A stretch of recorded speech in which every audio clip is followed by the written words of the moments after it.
Overcoming challenges by learning something in a game is a very rewarding feeling, and that's what I wanted to prioritize in Dark Souls and Demon Souls.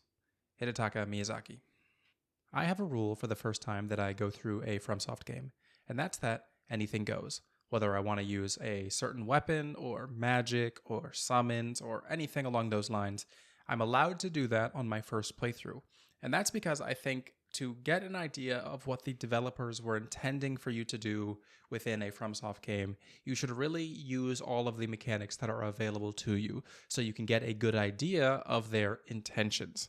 Now, funny fact, my first ever Elden Ring playthrough, I actually didn't know that you could upgrade your spirit summons. I went through the entirety of the game with a level 1 skeletal militiaman spirit ash because I had no idea that there was an upgrade spirit mechanic. I just completely ignored the girl in the round table hold, and I never talked to her. But if you actually get to the part where you burn the Erdtree, she'll move to the place where she then upgrades spirit ashes, even if she hasn't been talked to before then and you haven't initiated her quest line. So I went through my entire first playthrough with level 1 skeletal militiaman.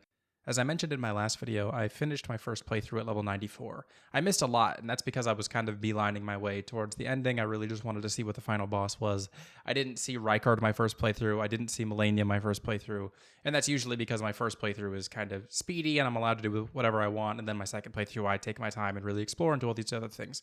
But the Spirit Ash thing really stuck out to me because it gave me a perspective on the way that the game I felt was supposed to be played versus the way that I ended up playing it on accident my first time. And my first time I was using level 1 Spirit Ash and I was kind of under-leveled and I wasn't approaching the problems at hand with the right mindset. And then my second playthrough, after I knew that I could then upgrade the Spirit Summons, I did that and gave that a try. And it was a huge difference, right? Like having level 10 spirit summons or mimic tier or anything like that really fundamentally changes the way that you play the game and the way that Elden Ring is meant to be approached. I think that gave me an idea of what they were intending when they added these mechanics into the game, because my first experience with the game was pretty much without them. Like, you could say, yes, I used summons, but level 1 summons against something like Malekith, he doesn't do anything. Like, he literally just looks at them and they fall over. When in reality, they wanted you to have these upgraded spirit summons. They wanted you to be able to use these things to give you balance, to offset the fact that you're going to be fighting the 2 godskins at the same time, for example. A large argument and debate in the community, though, is whether or not it's intended for players to actually use these things that are put in the game. A lot of people will say that summons trivialize fights, and in some cases, I think they do, especially if you're like a mage and you're using a tanky summon, or if you're using the ones with multiple summons so you can use them to distract the boss so you can have time to heal, these sorts of things. And a thought that I've always had was that I think that Elden Ring was fundamentally designed from the ground up to be balanced around spirit summons, not the other way around where we weren't meant to use them and they were meant to be like an easy mode. And I think this is something that becomes really apparent when you get to the later half of the game, and especially the DLC.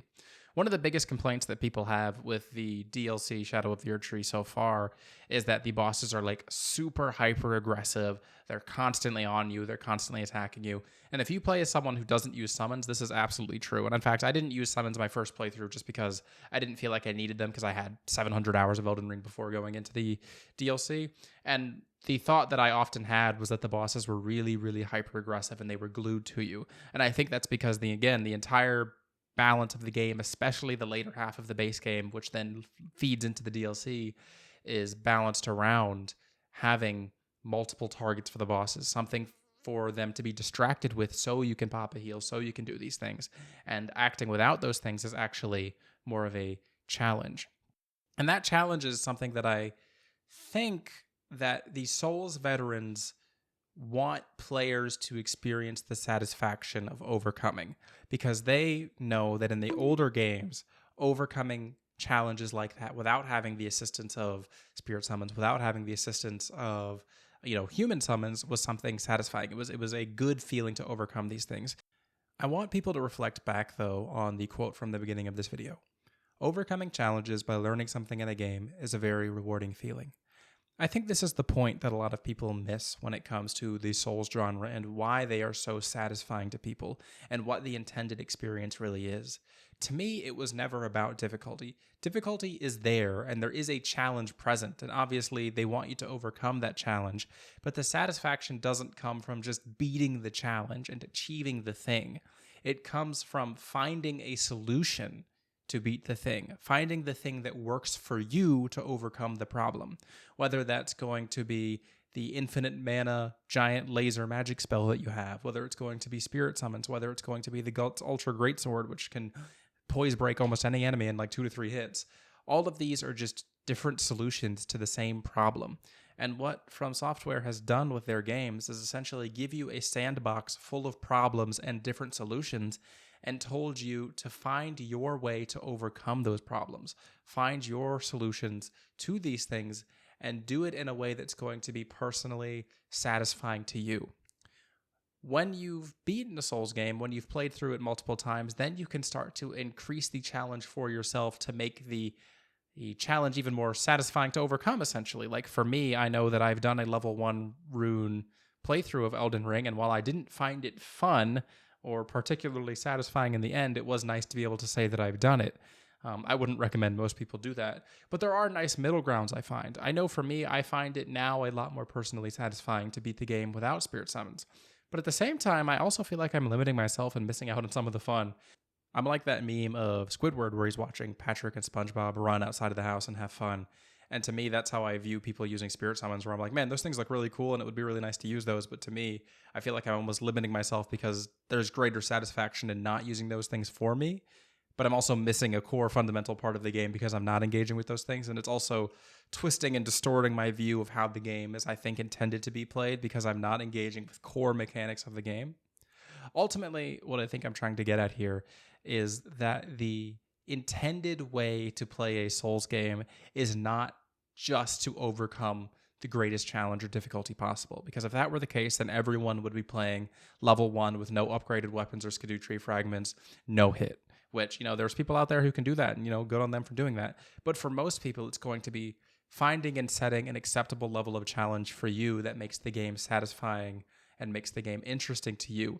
For me, that level is using whatever weapons, magic, and skills that I want, not using summons. That's my baseline for Elden Ring these days, is I just don't use summons and I use whatever I want. But that's because that's how I feel fulfilled beating the bosses and interacting with the game. For you, it could be using both player summons and spirit summons. It can be using NPC summons. It could be using infinite magic to blast the boss down. It can be anything you want. The real thing that is important is for you to be engaging with the game in such a way that you feel like you're overcoming the challenge by learning something. You should get your sense of reward, your sense of satisfaction, not through overcoming the challenge, but by learning something, whether it's the boss's mechanics or whether it's a new way to interact with the game through spells, magic, weapons, summons, whatever, so you can overcome that challenge through your own ingenuity. Thanks for watching.